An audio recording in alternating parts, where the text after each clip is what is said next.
Loudspeaker અંગે home department government of ગુજરાતના અને ઓનરેબલ સુપ્રીમ કોર્ટ ઓફ ઇન્ડિયાના કેટલાક માર્ગદર્શી સૂચનાઓ છે. આના ભાગરૂપે દર વખતે કોઈપણ કાર્યક્રમમાં પબ્લિક એડ્રેસ સિસ્ટમ અને લાઉડસ્પીકરનો ઉપયોગ કરવાનો થાય તો પોલીસની પૂર્વ મંજૂરી સાથે જ કરવો પડે.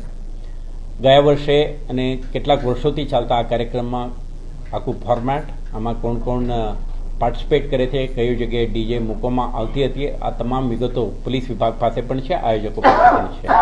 તોય એમના જે ડીજેના આયોજકો છે, ઇન્સ્ટોલ કરનાર છે, એમને સાથે પણ પોલીસ સ્ટેશન કક્ષાએ, એસીપી ડીસીપી કક્ષાએ બેઠકો પણ થયું છે. આમાં કોઈ અસમંજસ નથી. આપણે સંકલનથી જે જગ્યાએ આપણે ઇન્સ્ટોલ કરવાના છે, સ્થાપિત કરવાના છે, અને જગ્યા નક્કી કરી સુરક્ષા અને આપણા આખું પ્રોસેશનનું મૂવમેન્ટને નડે નહીં અને સાથે સાથે આપણે જે સંવેદનશીલતાને ધ્યાને રાખી નિયમાનુસાર ડીજેનો પણ ઉપયોગ આ કાર્યક્રમમાં કરવામાં આવશે.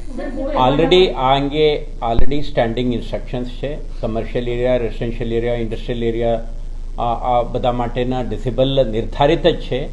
નિયમાનુસાર પરવાનગી આપવામાં આવી છે. આ ધાર્મિક એક ત્યોહાર છે, મહત્વનું ઇવેન્ટ છે અને પરીક્ષા ચાલી રહી છે. આ અંગે પણ શહેર પોલીસ અને આખા તંત્ર સંવેદનશીલ છે. તો બંને વિષયોને ધ્યાને રાખી કેવી રીતે કોઈને અનાનુકૂળતા ના થાય અને ભક્તજનોને પણ કોઈ નિરાશા ના થાય તે તમામ મુદ્દાઓને ધ્યાને રાખીને આયોજકો અને પોલીસ વિભાગ તરફથી નિર્ણય લેવામાં આવ્યો.